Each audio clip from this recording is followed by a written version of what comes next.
नमस्कार, स्वागत आहे तुमचं माझ्या नीताज किचन यूट्यूब चॅनल मराठीमध्ये। आज मी तुम्हाला बारीक साबुदाण्यापासून असे परफेक्ट साबुदाणा वडे बनवून दाखवणार आहे, जे वरून एकदम कुरकुरीत, आतून मऊ आणि सॉफ्ट होतात।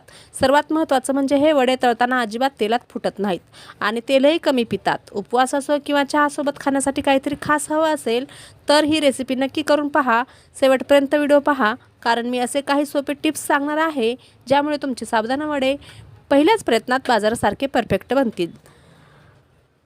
अनेक जणांची तक्रार असते की साबुदाणा वडे तळताना तेलात फुटतात, जास्त तेल पितात, बाहेरून लगेच ब्राऊन होतात आणि आतून कच्चे राहतात किंवा कुरकुरीत होत नाहीत। पण आजची ही रेसिपी पाहिल्यानंतर तुमच्या या सगळ्या अडचणी कायमच्या दूर होतील। या पद्धतीने बनवलेले वडे वरून एकदम खुसखुशीत आणि कुरकुरीत, तर आतून अगदी मऊ, सॉफ्ट आणि स्वादिष्ट होतात। सर्वात महत्त्वाचं म्हणजे हे वडे अजिबात तेलात फुटत नाहीत। तर व्हिडिओ कुठेही स्किप न करता बघा आणि हा व्हिडिओ जर तुम्हाला आवडला असेल तर व्हिडिओला लाईक, शेअर, कमेंट जरूर करा। चॅनलला एक सबस्क्राईब नक्कीच करा। चला तर मग बारीक साबुदाण्यापासून साबुदाणा वडे कसे बनवायचे ही रेसिपी बनवायला घेऊया। तर इथे सर्वात आधी ना मी बारीक साबुदाणा 2-3 पाण्याने स्वच्छ धुवून भिजत घातला होता। तर त्याच्या आधी आपल्याला काय करायचं, एक मिक्सरचं भांडं घ्यायचं। याच्यामध्ये मी पाऊण वाटी कच्चे शेंगदाणे वाटून घेणार आहे। तर इथे शेंगदाणे तुम्हाला भाजायचे तर भाजू शकता किंवा असे कच्चेसुद्धा टाकू शकता। 5 ते 6 हिरव्या मिरच्या टाकल्या आणि हे आपल्याला मिक्सरला आबडधोबड फिरून घ्यायचं। बघू शकता अशा प्रकारे। तर हे ठेवायचं साईडला आणि इथे घेतलेला आहे मी भिजत घातलेला साबुदाणा।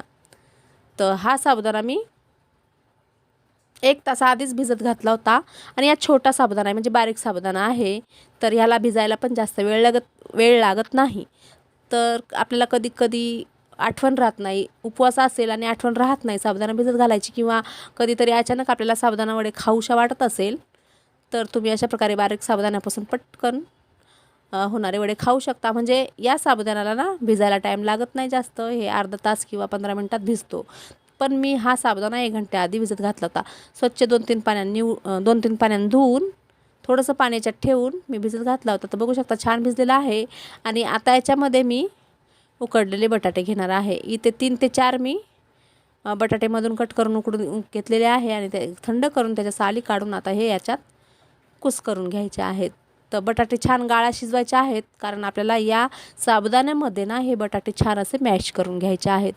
आता मी तुम्हाला म्हटलं की तेलात साबुदाणा फुटू नये आणि आतून सॉफ्ट आणि वरतून कुरकुरीत व्हावा, यासाठी मी महत्त्वाचं काही टिप्स सांगणार आहे। तर ती टिप हीच आहे की बटाटे छान असे गाळा शिजून घ्यायचेत, म्हणजे ते एकदम मॅश झाले पाहिजे या साबुदाण्यासोबत। आणि साबुदाणा आणि हे बटाटे एकदम आपल्याला असं हाताने मळून घ्यायचं, जसं आपण पीठ मळतो ना त्या प्रकारे मळून घ्यायचं आहे। आणि आता इथे हा शेंगदाणा आणि मिरची कूट आपल्याला याच्यात टाकून घ्यायचं आहे।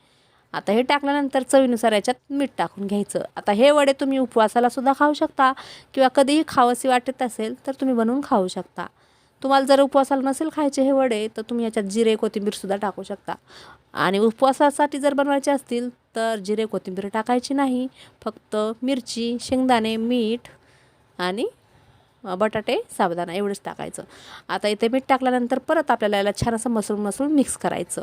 बघू शकता इथे कुठेच बटाट्याचा कण दिसत नाही आणि एखादा जरी राहिला असेल तर त्याने काय होत नाही, पण जास्तीत जास्त याला मॅश करून घ्यायचं बटाट्याला। तर इथे झालेलं आहे। आता अशा प्रकारे छोटे छोटे गोळे घ्यायचे या मिश्रणाचे आणि असे हाताने वडे बनवून घ्यायचे। आता याच्यापेक्षा चपटे पण बनवू शकता किंवा अशा प्रकारे मी जसे बनवले ना त्यानुसार सुद्धा बनवू शकता। आता मी तुम्हाला 2 बनवून दाखवते, बघू शकता।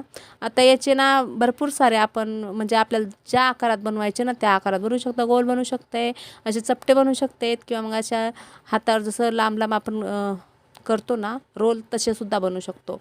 तर इथं मी एवढे वडे बनवून घेतले आणि बाकीचे मी कढईत तेल गरम करायला ठेवते तेव्हा बनवून घेते। आता इथे मी कढईमध्ये तेल गरम करायला ठेवले होतं आणि त्यानंतर मी बाकीचे वडे बनवून घेतले। तर इथे तेल छान कडकडीत गरम करायचं आहे।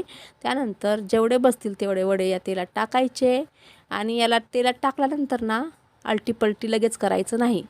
आपण याला लगेच आलटीपलटी करायला गेलो ना की मग वडे फुटतात। तर थोड्या वेळाने पलटी करायचं. एक साईड पहिले छान अशी तळू द्यायचे आणि अलगद हाताने याला हलवून बघायचं थोडं. आणि जर हे हलत असेल त्याला पलटी करायचं नसेल हलत तर अजून तळू द्यायचं. आपोआप हे निघतात वरती येतात. तर बघू शकता एक साईड मी छान अशी तळू दिली आणि त्यानंतरच पलटी करायला सुरुवात केलेली आहे. आता आलटी पलटी करून छान वडे तळून घ्यायचेत. आता हे वडे ना वरतून ब्राऊन होणार आणि आतून मस्त शिजलेले मऊ सॉफ्ट असणार आहेत आणि वरतून असे कुरकुरीत. तर नक्कीच अशा बारीक साबुदाण्याचे वडे करून बघा, खूप छान होतात, टेस्टी होतात. तर इथे छान असे मी आता सगळे वडे आलटी पलटी करून कुरकुरीत असे तळून घेणार आहे. आणि ते गॅस ना स्लो करायचं नाही, फुल गॅसवरच आपल्याला वडे तळून घ्यायचे आहेत. जर गॅस आपण स्लो करून वडे तळले ना तर वडे तेल पितात. तर वड्याने तेल प्यायला नाही पाहिजे, म्हणून आपल्याला इथे फास्ट गॅसवरच आपल्याला हे वडे तळून घ्यायचे आहेत. तर इथे वडे तळलेले आहेत. आता वडे काढून घ्यायचे. त्याच्यात जास्त तेल नाही राहायला पाहिजे, म्हणून अशा प्रकारे पहिले एका झाऱ्यात काढा आणि त्यानंतर एका चाळणीत ठेवा किंवा टिश्यू पेपर असेल तर त्यावर सुद्धा ठेवू शकता किंवा बटर पेपरवर सुद्धा ठेवू शकता. एक्स्ट्राचं तेल पेपरला लागतं. तर इथे हे एवढे वडे मी पहिले तळून घेतले आणि आता मी असे सगळे वडे तळून घेणार आहे. तर आता याला चाळणीत काढून घेते. बघू शकता खूप छान झालेले आहेत आणि अजिबात त्याच्यात तेलसुद्धा राहिलेलं नाही. तर इथे एक ताट घेतलेला आहे आणि यामध्ये आता मी सगळे वडे तळलेले घेत आहे. बघू शकता या वड्यामध्ये कुठेच जास्त प्रमाणात तेल राहिलेलं नाही आहे आणि वरतून कुरकुरीत आतून मऊ झालेले आहेत. आता याच्यासोबत मी 1-2 मिरच्यासुद्धा तळून घेतल्या आहेत आणि इथे घेतलेलं आहे वाटीत दही. आता तुम्हाला जर उपवासाची चटणी बनवायची असेल तर खोबरं आणि थोडंसं खोबरं मीठ हे वाटून घ्यायचं किंवा शेंगदाणे त्यात थोडेसे टाकायचे आणि ती चटणी बनवायची. पण मी ते चटणी नाही बनवली, मी इथे दही घेतलेलं आहे आणि मिरच्या तळल्यात. आता हे कुरकुरीत साबुदाणा वडे रेडी आहेत. बघू शकता किती छान झालेले आहेत आणि याचा आवाज पण असा कुरकुरीत येतो. तर ही रेसिपी नक्की पूर्ण बघा, कुठे स्किप न करता बघा आणि आवडली असेल तर एक सबस्क्राईब करा आणि शेअरसुद्धा करा. बघू शकता किती आवाज येतो याचा. तर हे वडा रेसिपी रेडी आहे. याच्यात तेलसुद्धा जास्त राहिलेलं नाही आणि वरतून कुरकुरीत आतून सॉफ्ट झालेले आहेत. तर ही बारीक साबुदाण्याचे वडे रेसिपी रेडी आहे. तुम्हाला ही रेसिपी जर आवडली असेल तर व्हिडिओला लाईक शेअर कमेंट जरूर करा. चॅनलला एक सबस्क्राईब नक्कीच करा. चला तर भेटूया परत एका नवीन व्हिडिओमध्ये नवीन रेसिपी घेऊन. बाय. जय महाराष्ट्र.